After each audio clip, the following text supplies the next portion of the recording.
우리는 계속해서 교회와 신앙인의 기본기라 할 수 있는 B2B 시리즈 설교를 함께 나누고 있습니다. 지난 2주 동안은 예배와 사귐에 대한 말씀을 나누었는데요. 잠깐만 짧게 한번 복습해 보겠습니다. 여러분, 예배가 뭘까요? 잘하셨어요. 예배를 한 단어로 정의하자면 만남입니다. 만남.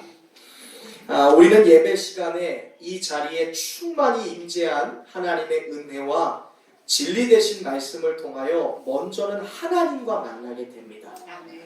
그리고 이 은혜와 진리의 말씀을 통해 나 자신과 만나게 되고요. 내가 아닌 다른 누군가와 비로소 만나게 됩니다. 나아가 하나님은 단순히 이 교회라는 유형적인 공간이나 공적인 예배 시간뿐만이 아니라 우리의 평범한 일상, 때로는 따분한 직장, 때로는 힘에 부치는 가정에서도 영과 진리로 예배하는 자들을 찾고 계시는 줄로 믿습니다. 이 말은 우리의 삶이요, 전 영역이 하나님을 만나는 예배가 되어야 된다라는 말씀입니다.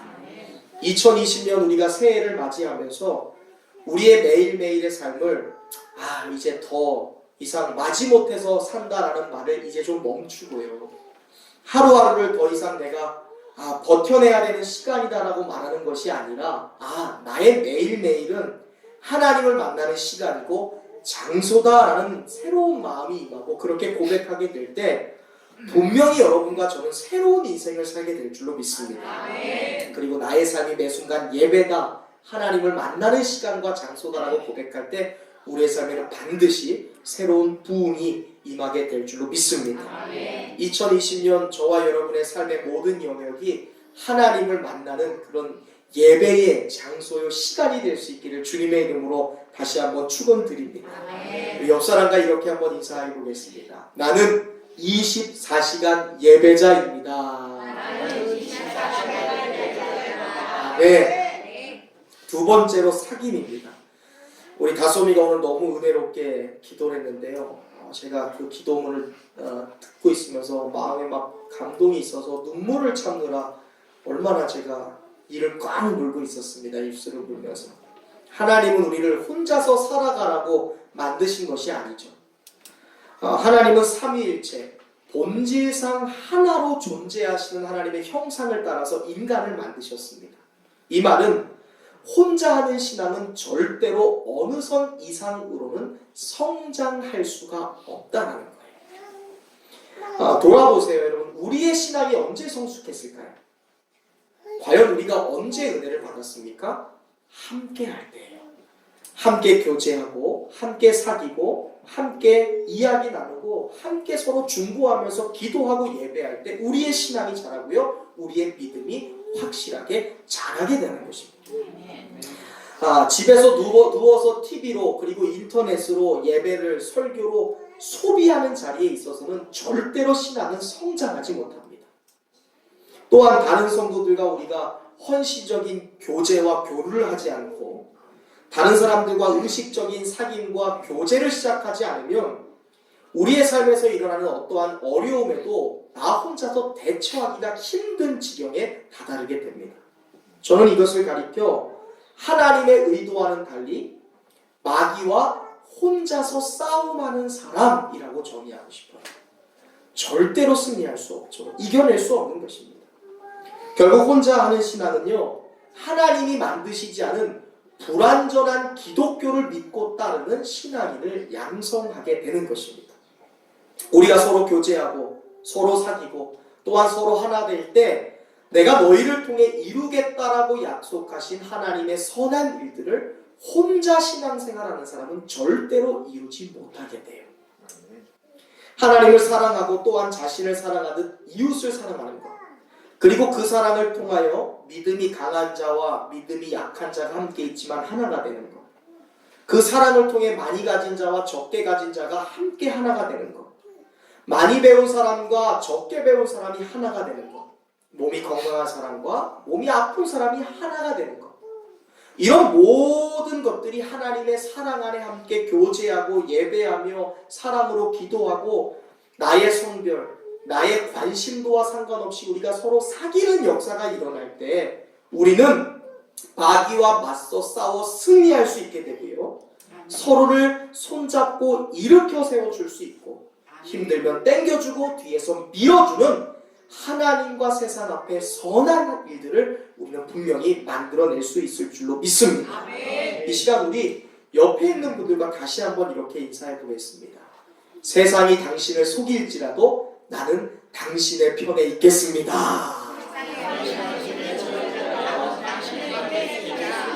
아멘. 우리가 이것을 진심으로 고백했다면 하나님은 우리의 고백을 통해 반드시 선한 일들을 만들어내실 줄로 믿습니다. 오늘은 세 번째 시간으로 이 세상 속에 존재하는 교회가 그리고 신앙인들이 교회로서 그리고 신앙인으로서 그 역할을 수행하기 위해서 반드시 필요한 섬김이라는 주제에 대하여 말씀을 나누어 보도록 하겠습니다. 특별히 오늘 이 섬김이라는 주제를 나누면서 이 섬김이라는 주제를 깨닫기 위해서 제가 굉장히 말씀을 보고 또 연구하면서 감명 깊게 저에게 정말로 와닿았던 그런 이야기인 이 마르다와 마리아 자매의 이야기를 통해서 섬김이라는 주제를 좀 한번 살펴보려고 합니다. 특별히 언니였던 마르다에 대해서 좀 깊이 집중적으로 좀 살펴보면서 이 성도가 가져야 될 이 섬김에 대한 분명한 이해를 우리가 함께 좀 공유해 봤으면 좋겠어요. 그리고 우리가 이 섬김에 대한 새로운 마음가짐을 할 수 있는 그런 은혜의 시간이 되기를 간절히 소망합니다. 잠깐 기도하고 말씀을 나누겠습니다. 사랑의 하나님, 세상과 쾌락을 사랑하는 자는 늙는 것이 고통이고 두려움입니다. 그러나 영원하신 은혜와 진리 되신 하나님을 따르는 자들은 늙어간다는 것이 새로운 도전이고 새로운 인생으로 가는 길인 줄로 믿습니다. 오늘 거룩한 성일 주님의 날을 맞아 하나님이 부르시는 이 시간 이 자리에 사랑하는 주의 백성들이 믿음으로 반응해서 나왔습니다. 이 시간 저희에게 하늘의 은총과 성령의 기름을 부어주셔서 주님을 바라보는 시간이 되게 하여 주옵소서. 이미 이 자리에 충만히 임재하신 은혜와 진리의 말씀을 통해 새로운 마음이 임해오게 하시고 새로운 인생을 바라보는 영적인 안목이 열리게 하여 주옵소서. 오늘도 우리에게 하다시 새 일을 행하실 하나님의 역사를 기대합니다. 예수님의 이름으로 간절히 기도드립니다. 아멘. 오늘 본문의 주인공이라고 할 수 있는 이 마르다와 마리아에 관한 이야기는 아마 우리가 잘 알고 있을 거예요. 그런데 사실 우리가 많이 알고 있는 것만큼 이 마리아와 마르다의 이야기는 성경에 많이 등장하지 않습니다. 마리아와 마르다 공식적으로는 한 3번 정도 성경에 등장해요. 그리고 또 사복음서에만 등장합니다. 그렇게 조금 등장하는데도 불구하고 우리에게 이 두 자매에 대한 이름 그리고 그들이 행했던 일들 그리고 그들과 관련된 이야기들 그들의 모습은 아마 우리의 가슴 깊이 아마 각인이 되어 있을 거예요. 왜 그럴까 생각해 봤더니 성경에 증거하고 있는 이 마르다와 마리아의 이야기는 우리가 너무나 사랑하는 예수님과 직접적인 관계를 이루면서 기록된 성경의 이야기이기 때문에 그렇습니다. 예수님과 직접적으로 연관되었던 이야기가 이 마르다 마리아의 이야기로 등장하니까 3번밖에 등장하지 않지만 우리가 그 마르다와 마리아에 대해서 충분히 이해하고 있는 것이죠. 특별히 또한 그들과 관련된 각각의 성경의 이야기의 내용이 우리가 느끼기에 굉장히 그 영적인 교훈이 고귀하기도 하고요. 굉장히 아름답기도 합니다. 마리아가 예수님의 죽으심을 앞에 두고 향유옥합을 깨서 자신의 머리를 풀러서 머리털로 예수님의 발을 세족하는 그 장면은 정말로 우리가 보기에 너무나 아름답고 고귀한 장면이기도 하죠. 또 예수님이 사랑하는 오라비였던 나사로를 살리신 그런 장면도 얼마나 감격스럽습니까? 마르다와 마리아는 자매이죠. 우리가 잘 아는 나사로의 여동생들이기도 합니다. 그리고 이 두 자매는 한 지붕 밑에 살면서 함께 예수님을 만났던 사람들이에요. 그리고 함께 예수님의 말씀을 듣기도 했습니다. 또한 예수님에 대한 이야기를 서로 막 이렇게 주고받고 나누면서 함께 예수님을 섬기는 동료이자 굉장히 중요한 동역자이기도 했어요. 또한 그들은 함께 우환을 겪기도 했고요. 가정 가운데 만났던 그러한 직면한 문제를 해결하기 위해 같이 예수님께 고민 좀 해결해 주세요. 이야기했던 사람들이기도 합니다. 무엇보다 마르다와 마리아는 함께 일했던 사람들이에요. 그들은 늘 함께 했던 가족이자 동역자였습니다. 성경의 연대기 순으로 쭉 살펴보면 이 많은 이야기 중에 오늘 우리가 읽는 이 누가복음 10장의 이야기는 마리아와 마르다와 마리아에 대해 기록하는 첫 번째 장면의 이야기로 거슬러 올라가요. 그들이 살고 있던 이 베다니라는 마을에 예수님과 그 일행들이 방문을 하시게 됩니다. 첫 번째 이야기죠. 그리고 마르다가 처음으로 자신의 집에 예수님을 영접한 상황을 설명하는 내용입니다. 여기 보면 중간에 이 예루살렘 성전 시온산이라고 부르는 이 시온산이 있고, 여기 보면 르비딤 골짜기가 있고요. 여기가 우리가 올리브 산이라고 얘기하는 올리브 언덕이에요. 그래서 예수님이 이 시온 성전, 우리가 아는 예루살렘 성전에서 이 르비딤 골짜기를 지나고 그 다음에 이 올리브 산을 지나고 나면 직선거리로 약 3km 정도 떨어진 그곳에 이 베단이라는 작은 마을이 있습니다. 그러니까 골짜기를 지나서 이 올리브 언덕만 지나면 약 1.23km, 성인이 뛰어가면 한 5분 정도면 도달할 수 있는, 아무리 오래 걸려도 20-30분이면 갈 수 있는 거리에 예루살렘과 베다니가 그렇게 가까이 이웃해 있습니다. 베다니라는 말은요, 가난한 자들의 집이에요. 또는 고난의 집이라는 뜻입니다. 생각해보세요. 우리가 사는 지역 이름이 가난한 자들의 도시. 좀 암울하지 않습니까? 그런데 그 작은 마을이 예수님이 공생애를 시작함과 동시에 예수님의 사역의 본거지가 되었어요. 그러자 고난의 집으로 지금까지 불려졌던 도시가 이내 병자들이 고침받는 회복의 도시가 됩니다. 아멘. 이전까지는 가난한 자들의 집이라고 불려졌는데 예수님이 그곳에서 먹이시고 채우시는 은총의 집이 된 거예요. 아멘. 놀라운 일이 일어난 겁니다. 그리고 어느 날 이 마을에 다시 예수님과 예수님의 일행이 들어오시는 거예요. 그리고 이 예수님의 일행을 마르다라고 하는 마리아의 언니가 아마 집에서 이 맨바로 나가서 한번 맞이했을 것 같아요. 우리 집에 좀 오시라고, 우리 집에 좀 오시라고, 우리 집에도 좀 은총을 베풀어 주시고, 우리 이 가난한 자들의 집, 불행한 사람들의 도시를 축복의 도시로 만들었으니까 어떻게 가만히 있을 수 있겠어요. 마르다가 나가서 예수님을 자신의 집으로 영접합니다. 만약 여러분이 존경하는 누군가가 갑자기 여러분의 집에 방문한다고 생각해 보세요. 대통령이, 부천의 시장이, 아니면 제가, 심지어 예수님이 여러분의 집에 방문한다고 했을 때 여러분 영접할 준비가 되어 있으세요? 아침에 정신없이 나오시나 막 잠옷 아무데나 입고 이불 막 뒤집어져 있고 그런 거 아니신가요?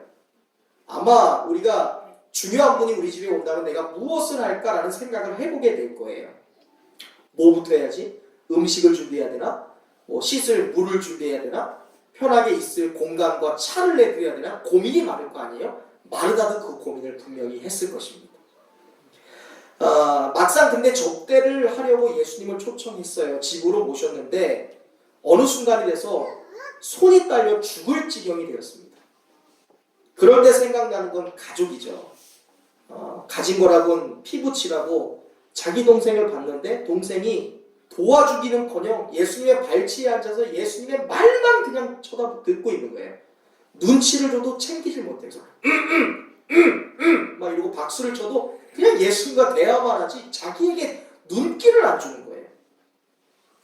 결국 뿔날 대로 뿔난 마르다가 예수님 앞에 나와서 강력하게 항의합니다. 예수님! 지금 동생 마리아가 나 혼자 이렇게 고생하고 있는데 가만히 있는 거 어떻게 그냥 내버려 두시는 거예요? 내가 지금 뭐 하고 있는데요? 제발 예수님 말씀에 권위가 있으니까 동생에게 명령 좀 해주세요. 언니 좀 도와주라고. 그리고 마르다는 예수님께 책망 아닌 책망의 소리를 들었다라는 내용으로 오늘 본문의 말씀은 끝이 나게 돼요. 아마 여기까지가 많은 성도들이 이해하고 마르다와 마리아에 대하여 그리고 그들의 첫 번째 이야기인 오늘 본문을 대하는 자세일 거예요. 아, 마르다가 불평했고 예수님께 책망 아닌 책망 들었다. 반대로 마리아는 칭찬 들었다. 뭐 이렇게 이해하게 될 것입니다. 그런데 제가 목사로서 참 안타까운 것은 되게 많은 성도들이 오늘 본문의 말씀을 읽으면서 이런 식으로 마르다를 굉장히 심각하게 오해하고 있다는 거예요.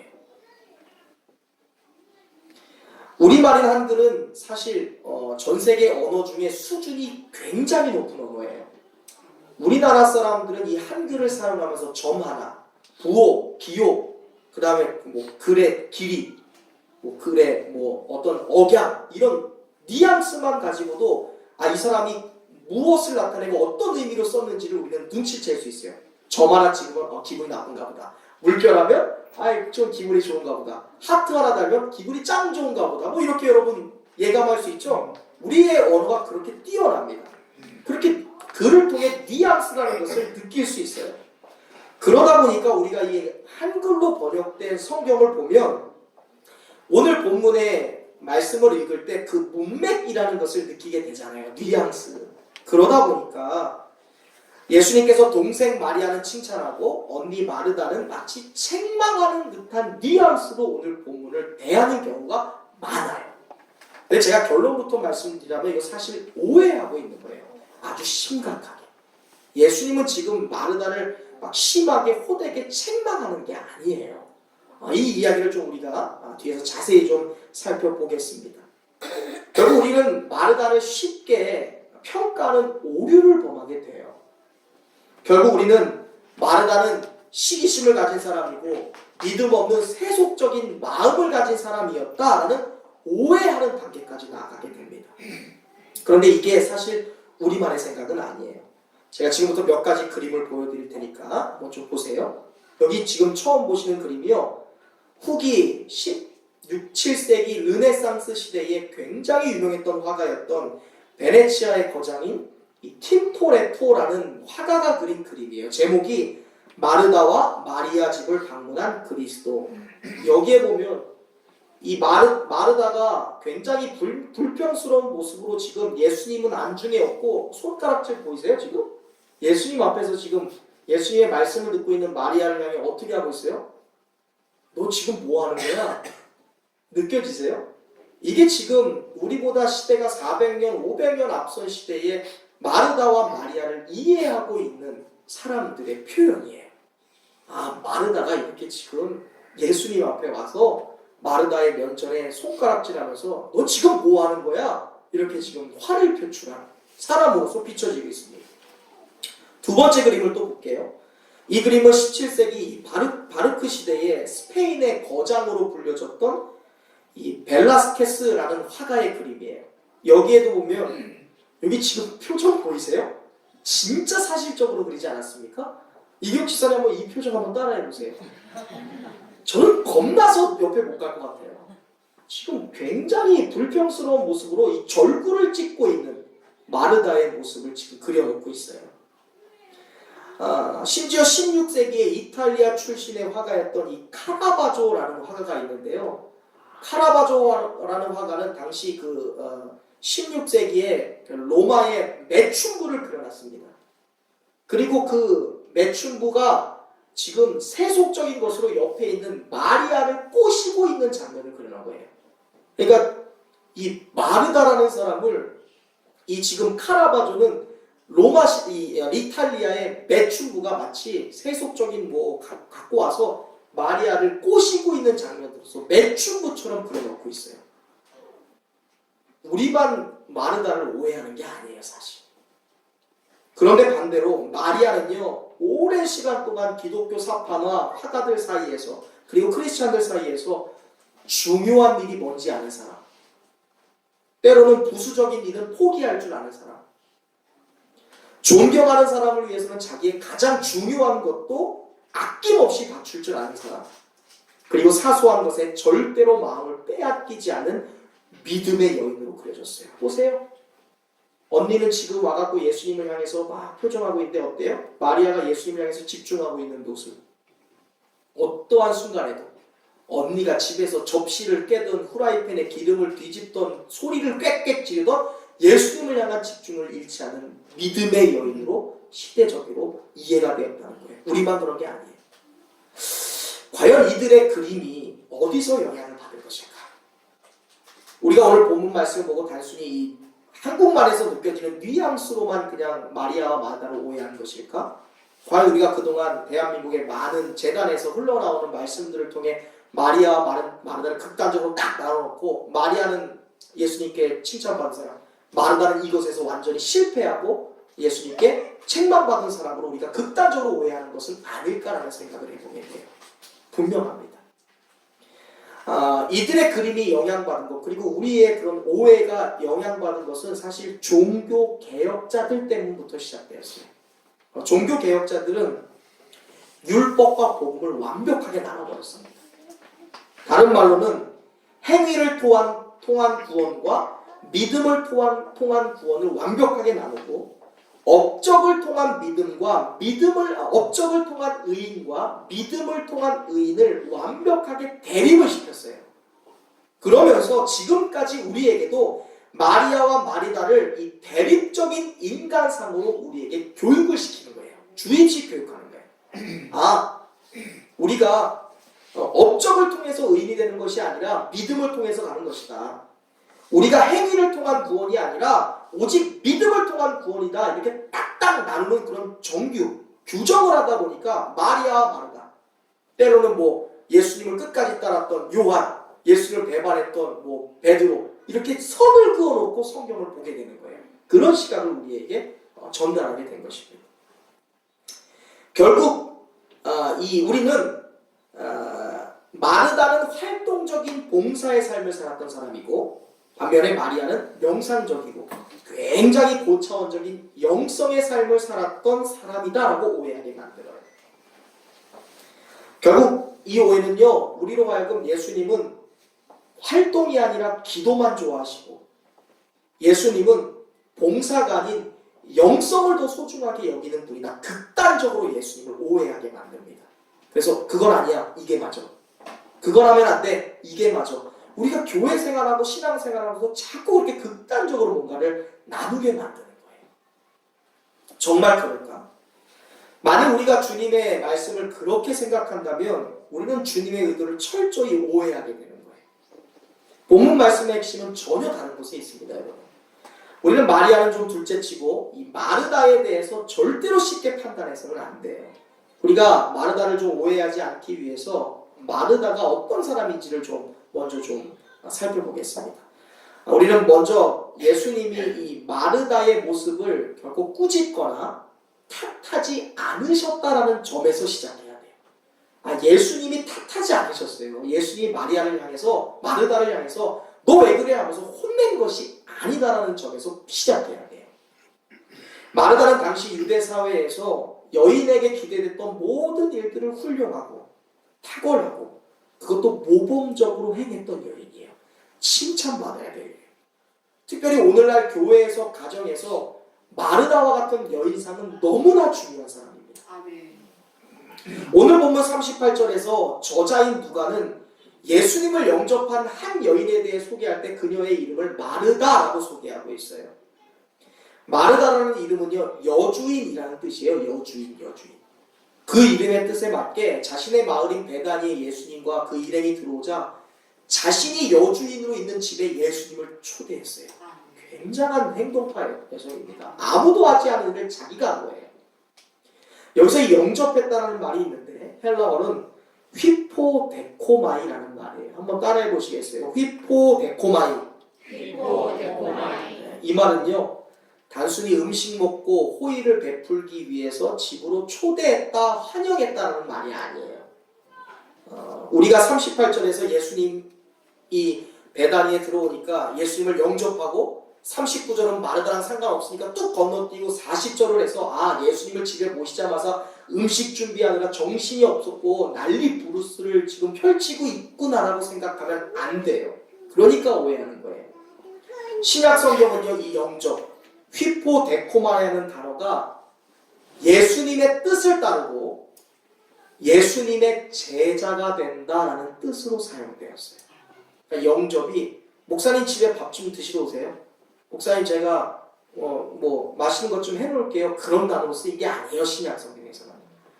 누가복음 19장에서 삭개오가 예수를 만난 뒤에 나무에서 내려왔잖아요.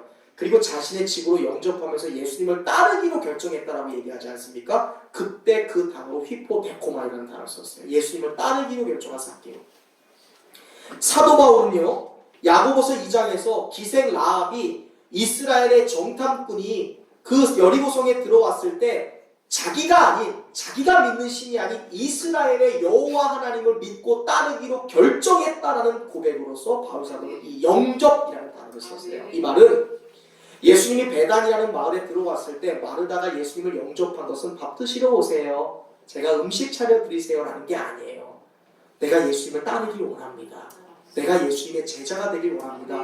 우리 집으로 들어오세요 하고 예수님을 자신의 삶으로 모셨다는 고백이에요. 여기에서 시작해야 돼요. 마르다는 또한 섬기는 은사를 가지고 있었어요. 생각해보세요. 내가 예수 믿기로 했는데 그 사람이 은사까지 갖고 있는 거야. 얼마나 좋은 사람입니까? 마르다는 예수님을 섬기는 일에 열심이었던 사람이었습니다. 사복음서를 보면 후에 이 마르다는 예수님이 베다니에 오실 때마다 예수님이 편히 쉬실 수 있는 장소를 제공했고요. 그분이 먹고 마실 수 있는 음식도 제공했고요. 예수님이 방문할 때마다 급진을 다해서 모셨어요. 그래서 예수님은 이 나사로, 마르다와 마리아의 집을 사랑하셨어요. 얼마나 예수님을 정성과 지극을 다해 모셨으면 예수님이 베다니에 가실 때마다 마음 편히 묵을 수 있는 숙소가 그들의 집이었어요. 저는 여러분의 집이, 여러분의 인생이 예수님이 편하게 쉬실 수 있는, 누군가 여러분의 집에 들어와도 이것이 안식처처럼 느낄 수 있는 여러분의 가정, 여러분의 인생이 되시길 주님의 이름으로 축원드리고요. 아멘. 예수님은 마르다가 안주인으로 있는 그 집에 갈 때마다 행복해 하셨어요. 예수님은 그녀의 집에서 마음 편히 쉬실 수 있었습니다. 무엇보다 중요한 것은요, 마리아는 음식만 했던 사람이 아니라는 거예요. 여러분,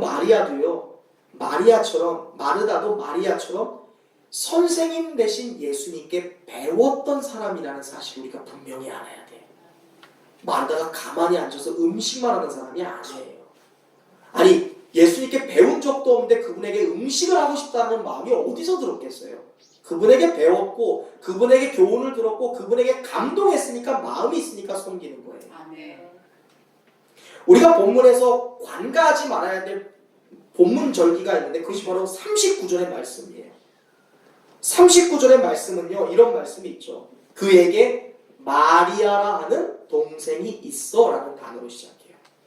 우리 성경에 보면 그에게 마리아라는 동생이 있어 라고 시작하는데, 사실 헬라어 원문을 보면요, 그에게 라는 단어 앞에요, 여기 단어가 하나가 빠졌어요. 접속사인데 카이라는 단어입니다. 이 카이라는 단어는요, 헬라어로 그리고라는 표현이에요. 자, 읽어볼게요. 그리고 뭐라고 해요? 그에게 마리아라는 동생이 있어. 그리고라는 말은요, 앞에 있는 말과 뒤에 있는 말을 연결해주는 접속사잖아요. 그러니까 우리가 38절만 딱 읽는 게 아니라 39절 앞에 그리고라는 접속사가 있으면 38절과 9절을 이어야 되는 거예요. 이 말은 무슨 말입니까? 38절 중반절에 보면 이런 말씀이 있어요. 마르다라 이름하는 한 여자가 어디로? 자기 집으로 영접하더라. 찾으셨어요? 그리고 카이, 그에게 마리아라는 동생이 있어. 무슨 말이에요? 마르다가 예수님을 자신의 집 앞에서 영접했을 때 그 자리에 누구도 있었던 거예요? 마르다도 있는 거예요. 영접할 때 그리고 그에게 동생이 있다는 거예요. 마리아와 마르다는요, 예수님을 처음 자기의 집으로 초청하고 예수님을 따르고 예수님을 믿기로 결정한 순간에 함께했던 사람들이었습니다. 마르다가 집으로 예수님을 영접한 순간에 그 이후로 발생한 모든 일에 마르다와 마리아는 함께했어요. 그것을 우리에게 암시하는 단어가 카이예요. 그리고예요. 근데 그리고라는 해석이 빠졌어요. 번역이 빠졌습니다. 마르다가 처음부터 음식 준비한 게 아니에요. 38절에 예수님 영접하고 40절까지 혼자 음식만 줍도록 한 게 아닙니다. 그리고 마리아도 말씀만 들은 게 아니에요. 예수님을 영접했고 언니를 도왔을 것입니다.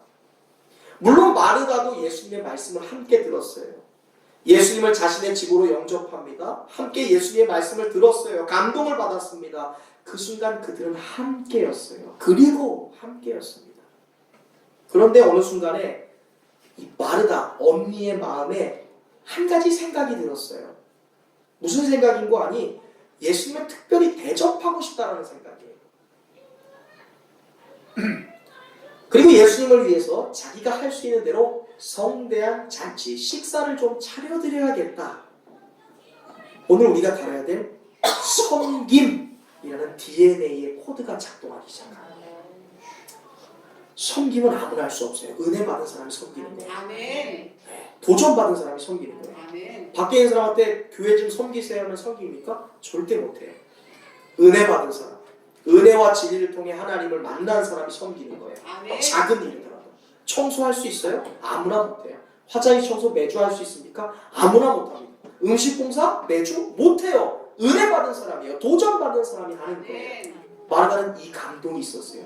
그래서 섬기기로 결정했어요. 서비스죠. 우리가 지난 임원 임명 예배 때 나눴던 청지기의 사명을 자기가 감당하기로 결정하는 거예요. 아멘. 아주 귀합니다. 이런 분들은 교회에 차고 넘쳐야 돼요. 아멘. 이런 분들 때문에 교회가 지금까지 존재해 왔습니다. 섬기는 분들 때문에 너무나 필요해요. 우리의 가정에서도 너무나 필요한 사람이죠. 근데 여기까지는 좋았어요. 섬기고자 하는 마음은 좋은데 동생과 함께 예수님을 영접했고요. 동생과 함께 앉아서 예수님의 말씀도 들었어요. 감동도 받았습니다. 그런데 이 이후로 두 자매의 모습은 전혀 다른 평행선을 걷고 있어요. 똑같이 주님 영접했어요. 똑같이 주님을 경외하고 똑같이 은혜를 받았습니다. 똑같이 예수님을 사모했어요. 똑같이 예수님을 존경하고 사랑하게 되었어요. 시작점은 같은데 어느 순간에 확연한 차이가 드러나게 됐다. 우리의 섬김이 과연 어디를 향해야 되는지를 다시 한번 짚어보는 거예요. 물론 마리아도 각자에게 있어서 중요하다라고 생각하는 것을 선택했어요. 마리아에게는 그것이 뭐예요? 예수님 앞에 앉아서 말씀 듣는 거예요. 오늘날로 말하면 예배하는 거예요. 기도하고 있는 거예요. 묵상하고 있는 겁니다. 그리고 언니인 마르다는 일어나서 예수님을 섬기기 위한 식사를 준비하는 거예요. 뭐가 나쁘고 뭐가 좋다는 게 아니에요. 서로 가장 잘할 수 있는 것을 섬기는 거예요. 어떤 사람은 예배로 섬기는 거예요. 기도로 섬기는 거예요. 어떤 사람은 헌금위원으로 섬기는 겁니다. 어떤 사람은요 봉사 안배위원으로 섬기는 거예요. 다 섬기는 일이에요. 그런데 문제는 어느 시점이 돼서 마르다는 자기가 예수님을 섬기려고 시작한 일이 그냥 좀 가만히 자리를 안 지키고 앉아있는 것보다 더 멍청한 일이 되었다는 거예요. 차라리 가만히 앉아있는 것보다 더 바보 같은 일이 주님을 섬기는 일이 되어버렸어요. 그게 문제예요. 섬기는 일을 잘했는데 지나고 보니까 안 했으면 좋을 뻔한 일이 된 거예요. 이게 문제예요. 그 이유가 무엇입니까? 40절 말씀이에요. 40절. 함께 읽어보겠습니다. 제가 준비했어요. 차라리 안 했으면 좋을 법한 일. 그 이유가 무엇이었는지 한번 읽어보겠습니다. 시작.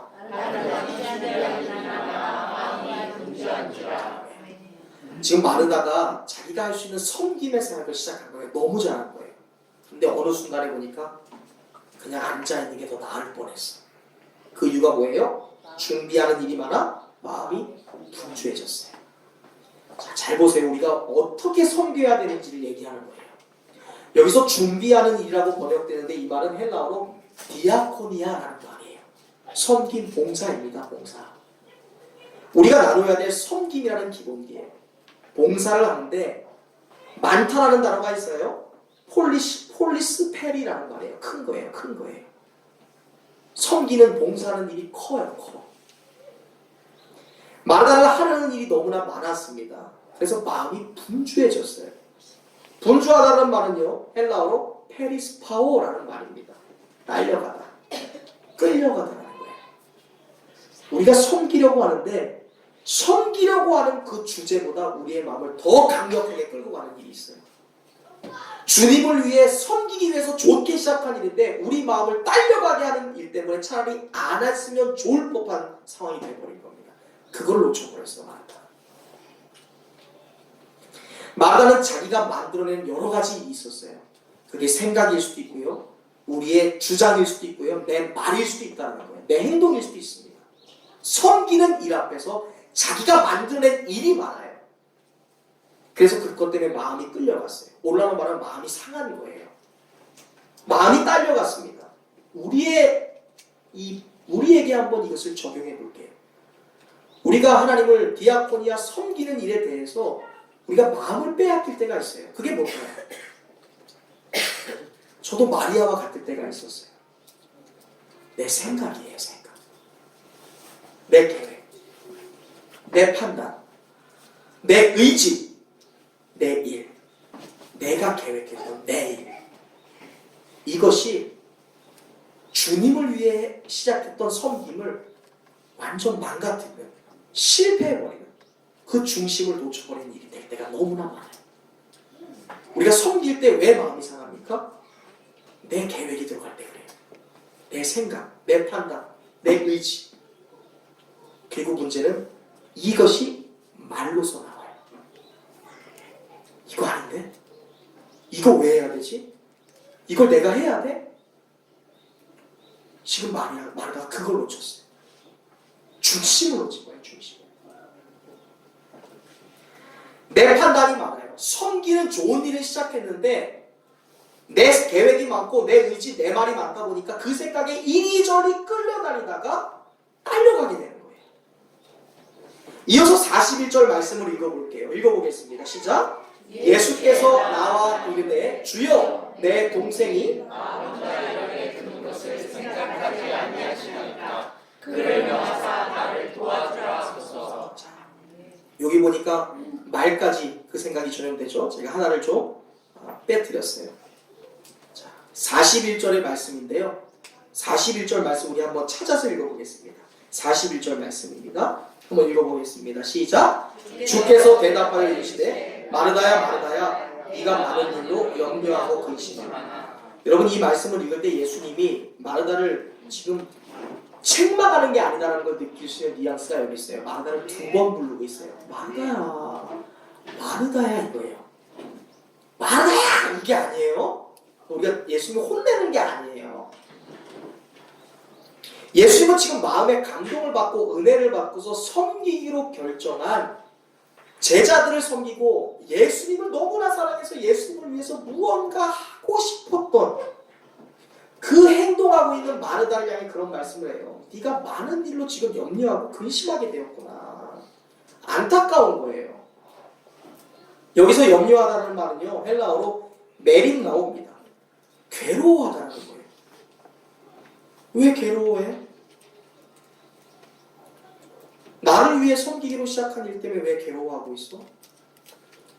그리고 근심하였다는 말은요, 헬라어로 틸바조예요. 혼란스럽게 된다는 거예요. 내가 이걸 왜 해야 되지? 내가 뭐하러 해야 돼? 불안하게 된다는 것이죠. 스스로 괴롭히게 되는 거예요. 마르다와 마리아는 각각 자신의 은사대로 예수님을 섬기길 원했어요. 마리아는 그것이 예수님의 발치에 앉아 예배드리는 것이었고 그분의 말씀을 듣는 거였어요. 그리고 마르다는 주님을 위해 음식으로 대접하는 일입니다.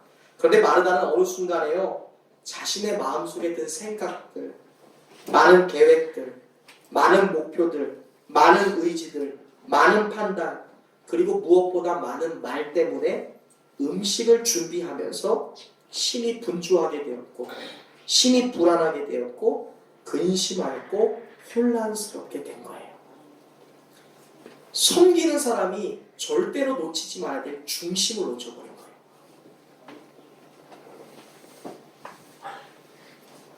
(40절) 하반절에서 그녀의 말을 통해 우리는 전형적인 가족 식구들의 불평 관련한 이야기들을, 아마 인간적인 이야기를 듣게 돼요. 제가 한번 더 읽어볼게요. 예수께 나와 이르되 주여 내 동생이 나 혼자 일하게 두는 거 생각지 아니하세요? 그를 명하사 나를 좀 도와주게 하세요. 이거를 현대인의 성경이거든요. 의역본으로 한번 읽어볼게요. 주여, 나는 많은 것을 하고 있잖아요. 당신이 말씀하는 모든 것들을 다 들을 수가 없어요. 예수님, 저는 좋은 음식을 당신께 드려야만 해요. 제 동생인 마리아가 이 모든 일을 저 혼자 하도록 내버려 두고 있는데 그냥 보고만 계실 거예요? 마리아도 이것을 해가도록 해야 합니다. 어서 그녀에게 말씀하세요. 나를 좀 도우라고 해주세요. 굉장히 친밀한 말이잖아요. 인간이라면 할 수 있는 말이잖아요. 가족 정도는 돼야 할 수 있는 말입니다. 지금 마르다가 예수님께 친근하게 말한 거예요. 마르다와 마리아 모두가 예수님을 사랑했고요. 신실한 사람들입니다. 그런데 우리는 마르다는 자신의 의견을 말했지만 마리아는 한마디도 하지 않았다는 점도 여러분 좀 주목해야 돼요. 지금 마리아는 예수님의 발치에 앉아서 예배 드리고 있는데 누군가 시끄럽게 돌아다닌다고 막 뒤에서 난리 부르친다고 조용히 좀 해! 하나님 저 사람들 좀 나가라고 하세요. 마리아는 그런 얘기 안 했어요. 마리아는 뭐 하고 있어요? 오직 예수님의 말씀에 집중하고 있어요. 아멘. 이것이 예수님이 말씀하신 더 좋은 편이에요. 사실이죠. 방해 공작이 있어요. 마리아가 그림 보셨죠? 마르다가 가만히 음식 준비하고 있었겠어요? 아마 마르다의 눈에서 레이저 광선이 방을 뚫고서 거실을 뚫고서 지금 주방을 뚫고서 마리아를 향해 지금 달려가고 있을걸요? 마리아가 그걸 못 느낄까요? 지금 마르다가 음식 준비하면서 씩씩거리고 내가 이거 해야 돼! 내가 왜 이걸 쟤네들한테 해줘야 돼? 그 소리가 지금 입 밖으로 나오고 있어요. 근데 마리아가 이것 가지고 지금 불평하고 있어요? 안 하고 있어요? 예수님이 말씀하신 더 좋은 편이 이거예요. 섬기기로 시작했다면 그것이 무엇이든 그 섬김의 대상인 주님을 향해서 내 눈에 집중, 표정을 놓치지 않는 것. 아멘. 우리가 2020년 주님을 향해 해야 될, 성도로서 해야 될, 교회가 감당해야 될 이 섬김의 기본기가 그거예요. 아멘. 절대로 섬김의 대상인 주님을 놓쳐서는 안 돼요. 아멘. 때로 우리가 계획이 안 맞을 때가 있고요. 구미가 안 맞을 때가 있어요. 계획이 틀어질 때가 있고요. 우리의 판단과 나의 생각과 미스날 때가 있어요. 그런데 그것이 우리를 마리아의 자리에 놓치게 된다는 거예요. 잘못됐다는 것이 아니에요. 그럴 수 있어요. 그러나 마리아는 자기가 선택했던 그 섬김의 좋은 편을 놓쳐버린 거예요. 차라리 가만히 앉아서 말씀을 들었던 그 자리가 더 나을 뻔했다는 거예요. 마리아는 이것을 놓치지 않았어요. 예수님이 지금 마리아 마르다를 놓고 딱 그어놓고 마리아는 내가 사랑하는 사람. 그래 마리아는 이 정도니까 마르다 해! 이렇게 얘기하신 게 아니라는 것을 기억해야 돼요. 우리는 누구나 마리아의 자리에서 시작해요. 그런데요, 우리가 주님을 섬기는 일에 나의 생각, 나의 의지, 나의 뜻, 나의 계획이 들어가고 심지어 그곳에 나의 말이 들어가는 순간 우리는 주님을 향한 집중도를 잃어버리게 돼요. 그거는 섬기는 것이 아니에요. 결국 마르다는요, 주님을 위해 시작했지만 그 일이 결국 누구의 일이 된 거예요? 나의 일이 된 거예요. 우리는요, 늘 교회 안에서, 가정 안에서 섬기는 역할을 할 때 이것을 주의해야 돼요. 아멘. 섬김은 나를 위한 일이 돼서는 안 돼요. 제가 왜 이 말씀을 준비했냐면 제가 이것 때문에 굉장히 많은 시행착오를 겪었던 사람이기 때문에 그래요. 여러분, 목회라는 것이 누구를 위한 일이에요? 나를 위한 일이라면 이것은 저의 직업이 될 거예요. 그럼 저는 끊임없이 노후 대책을 준비해야 되고 끊임없이 뭔가를 구상해야 돼요. 뒤로서 무언가를 자꾸 빼돌리고 자꾸 무언가를 상상하는 그런 사건이 될 거예요. 근데 저도 그런 것들을 염려할 때가 있었어요. 내가 마리아로서 주님의 부르심 앞에 목회를 시작했는데 때로는 내가 마르다처럼 나의 일이 될 때가 있어요. 그때는 제가 굉장히 예민했어요. 실망했고 분노했고 좌절했고 낙심했어요. 그것을 제가 다시 깨닫는데 2년이라는 시간이 걸렸었어요. 우리는 절대 이 섬김이라는 그것이 목회이든 그것이 여러분의 직분의 자리이든 그것이 여러분에게 이 교회 안에서 맡겨진 어떠한 봉사의 자리고 어떠한 섬김의 자리이든 그것이 부모이건 아내이건 남편이건 그것이 자녀이건 우리가 성도로서 감당해야 될 모든 섬김의 영역에서 우리가 잊지 말아야 될 본질이에요. 아멘. 절대로 섬김의 대상인 주님, 죽게 하듯 하라, 모든 일을 죽게 하듯 하라 말씀하신 예수님의 말씀에 포커스를 잃어서는 안 돼요. 아멘. 마르다는요, 모든 일을 죽게 해야 되는 그 장면에서 세상을 향해서 하는 일에 가치를 가지고 주님의 일에 대입한 거예요. 회사에서는 이렇게 안 하는데 우리 가정에서는 이렇게 안 하잖아. 이것을 교회 일에 갖고 들어오면 안 돼요. 지금 마르다가 그걸 한 거예요. 주님을 향한 일은요, 변할 수도 있어요. 뭔가 좀 삐걱거릴 수도 있어요. 주님이 갑자기 음식을 준비했는데 나 됐어 전도하러 갈게 할 때가 있어요. 베드로와 지금 제자들은 예수님 언제 지저스 킹덤, 언제 예수님의 왕국이 도래합니까? 하는데 예수님이 손들이째 그들의 기대를 저버리면서 나 죽을 건데 라고 얘기해요. 그때 베드로가 뭐라고 했어요? 그 일은 절대로 있을 수 없습니다. 내가 막을 거예요. 절대 죽지 못합니다. 그때 예수님이 뭐라고 합니까? 사단아 물러가라. 하나님의 사역을 베드로는 자기의 일로 만들어버렸어요. 그때 베드로는요, 반석이 아니라 사단이라는 말을 들었어요. 오늘 우리 성도님들이 가져야 될 섬김의 기본기가 그겁니다. 우리는 절대로 섬김의 영역에서 모든 일을 죽게 하듯 하는 중심의 포커스를 잊어서는 안 돼요. 아멘. 과연 지난 시간 동안 내가 주를 섬기고 내가 어머니로서, 내가 목사로서, 장로로서, 권사로서, 집사로서, 내가 팀장으로서, 속장으로서, 내가 봉사하는 그 자리에서 과연 어떠한 분주한 일들이 나로 하여금 주님을 향한 그 집중도를 흐트러뜨렸는지. 오늘 우리에게 주시는 이 세 번째, 섬김이라는 주제에 대한 새로운 마음은 모든 일을 죽게 하듯 하라. 아멘. 세상의 가치와 방법, 내가 살아왔던 그 방법대로 주님을 섬기는 일을 해서는 안 돼요. 그렇다고 우리는 마르다처럼 삐걱거리는 결과를 맞이하게 될 것입니다. 41절 말씀 다시 한번 읽어보세요. 마르다의 질문을 받으신 예수님은 너무나 온유하게 말씀하셨습니다.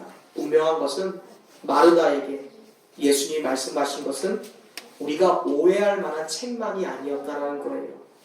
아주 부드러운 음성으로 마르다를 두 번 부르고 계세요. 마르다야, 마르다야, 그러지 마. 나 안 먹어도 돼. 안 해줘도 돼.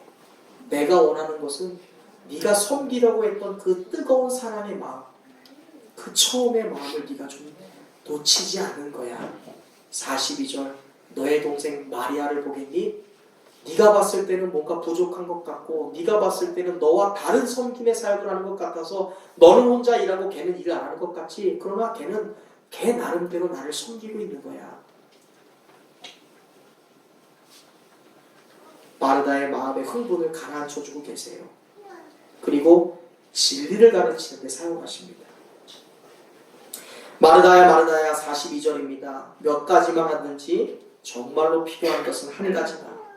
너는 간단한 음식으로도 충분한데 너무 많은 생각과 계획, 너의 주장 때문에 스스로 괴로워하고 있구나. 그래서 너의 중심을 잃어버렸구나. 네가 과연 준비하고 있는 음식이 누구를 위한 것이니? 정말로 너의 첫 마음처럼 나를 위한 것이니? 아니면 너의 일이 되었니? 네가 지금 식당 봉사를 하고, 네가 교회를 쓸고 닦고, 네가 지금 직분을 맡고, 네가 지금 임직을 하면서 섬기고 있는 그 일이 과연 누구를 위한 일이니? 너의 일이니? 다시 시작하여. 예수님을 섬기고자 했던 그 첫 마음은 여러 가지 일로 분주해진 그녀가 절대로 놓치면 안 되는 더 좋은 것이었어요. 예수님이 이것을 분명히 말씀하고 계세요. 42절, 마리아는 이 좋은 편을 선택했으니 절대로 빼앗기지 아니하리라. 아멘.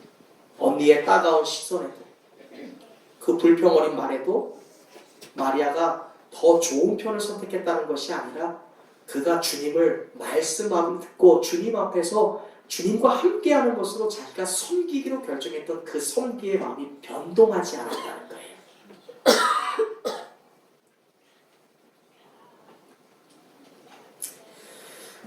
저는 2020년 우리가 주님을 섬기는 일에 그 일들을 나의 일로 변질시키는 우를 범하지 않기를 간절히 바랍니다. 절대로 나의 생각, 나의 말, 나의 계획, 세상에서 사용하는 방법대로 주님의 일을 하려고 해서는 안 됩니다. 주님은 죽게 하듯 하는 것을 바라고 계세요. 우리가 만약 주님이 정말 내 앞에 있는데 주님 왜 여기 앉으세요라고 감히 말할 수 있을까요? 주님 지금 시간이 몇 시인데요 감히 얘기할 수 있겠어요? 우리가 모든 일을 그렇게 해야 되는 거예요. 작은 섬김의 일이라도 작은 봉사일이라도 절대로 입 밖으로 내가 누구 때문에 이걸 하고 있는데요 내가 왜 이것을 해야 돼요? 마르다처럼 말에 실수가 있어서는 안 되겠습니다. 마르다가 원망하고 있는 대상이 지금 자신이 그렇게 갈망하고 찬양하고 있었던 예수님이다라는 것을 우리가 집중해야 돼요.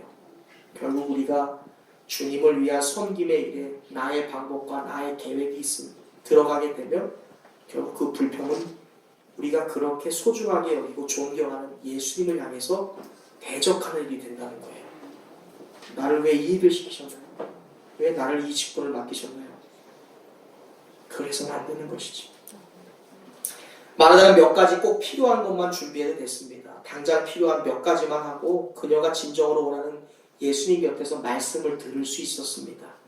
주님을 섬기는 그녀의 일은 아름다운 것이지만 그 일의 근원이 예수님이 아니라 자기가 되었을 때, 주님을 섬기는 일이 아니라 자기의 일이 되어버렸을 때 더 큰 문제가 생기게 되었다는 것입니다.